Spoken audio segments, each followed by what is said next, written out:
হাসান হোসেন চোখের পানি ছেড়ে দিয়ে ডেকে বলে, নানাজি আপনার মেয়ে আমাদেরকে খাবার দেয় না কেন? গতকাল সারাদিন বলেছে রাত্রিবেলা খাবার দিবে, রাতে খাবার দেয় নাই।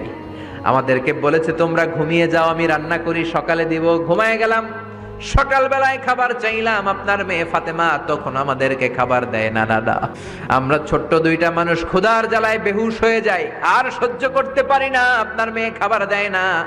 দুপুর হয়ে গেল, দুইজনে কান্নাকাটি করি, আপনার মেয়ে এখন পর্যন্ত আমাদেরকে খাবার দেয় নাই। আমরা দুজন তো আর সহ্য করতে পারি না, কেন আপনার মেয়ে আমাদের সাথে এমন করে? আপনার কাছে বিচার দিলাম, আপনি বিচার করেন। বিশ্বনবী আর কি বিচার করবেন? ডেকে বললেন, হাসান রে কাছে আয়।